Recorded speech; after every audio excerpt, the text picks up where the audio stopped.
Oklahoma's early childhood education program is being held up as a model for the nation. It has the highest participation and is one of the most successful programs in the nation to get young children ready to learn. And it's also seen as an economic development tool. Oklahoma's pre-kindergarten education limits class size and requires highly qualified teachers. It also has a clearly defined curriculum.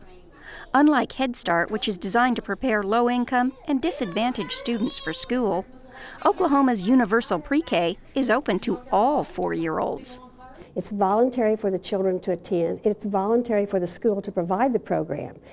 And it's way over 75%, probably around 80 at least now, percent of the children are, 4-year-olds in Oklahoma are in our public schools. Oklahoma's pre-K education model was developed in the 80s by then Assistant State Superintendent for Pre-K Education, Ramona Paul. She says while schools run the pre-K program, it's offered in a wide variety of locations. We have programs that are located in child care centers. And then we have some also in corporate buildings. American Fidelity has classrooms in their building for our 4-year-old program. We also have programs with assisted living centers. So collaboration is very important, and I would say that's one of the keys to our success. Tulsa's Community Action Project partners with several school districts, including Sand Springs, to offer pre-K. CAP Executive Director Stephen Dow helps enlighten out-of-state groups about the success of the Oklahoma model by taking them to pre-K classrooms to see how students and teachers work on lessons. I think the fact that we did this and have done this in Oklahoma in a bipartisan way is perhaps the most important lesson for the country.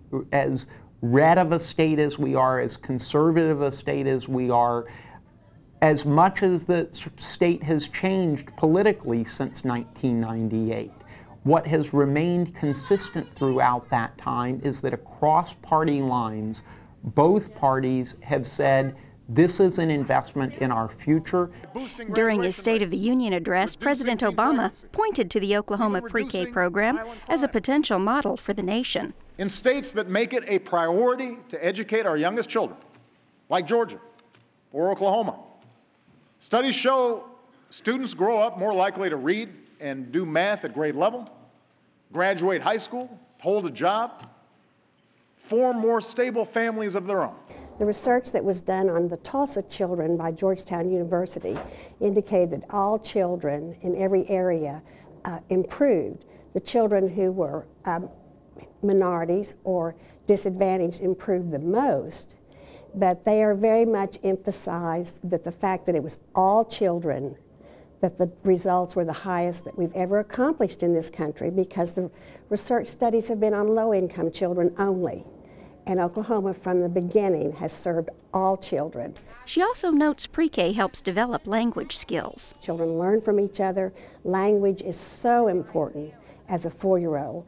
The Hispanic children who were in the Tulsa program improved over in the 50th percentile in cognitive and language development if they were in a half day. If they were full day, they improved in the 70th percentile. Critics of the president's desire to expand pre-K include some members of Oklahoma's congressional delegation. They point to a study released last October by the Department of Human Services. It found reading and math gains by children in Head Start largely fade by 3rd or 4th grade. 3, 4, 5. The National Institute for Early Education Research analyzed 123 peer-reviewed studies of the long-term benefits of pre-K. Some studies began in the 1960s. The researchers found cognitive gains were larger when programs focus on intentional teaching and small group learning, like the Oklahoma model. But academic gains weren't the only benefit of pre-K.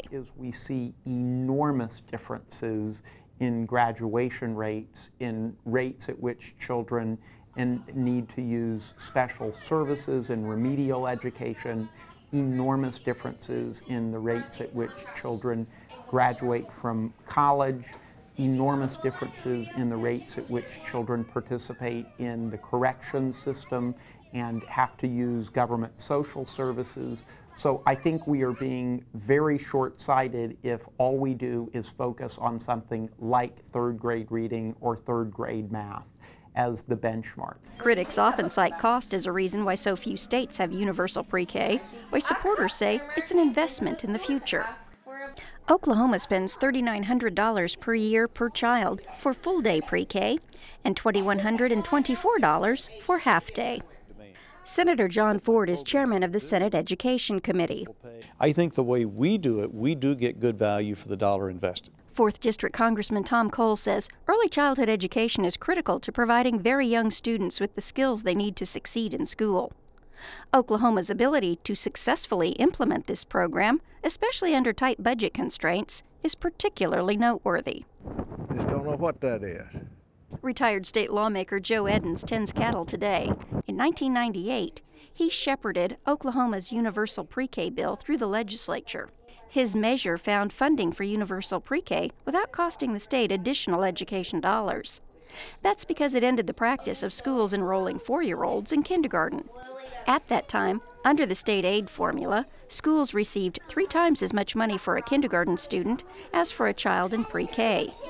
Edens' bill switched the money from kindergarten to fund pre-K. And each year the number doubled of 4-year-olds in kindergarten. Child advocates around the state started to say this is inappropriate. A 4-year-old child should not be in a 5-year-old program. It's developmentally not appropriate.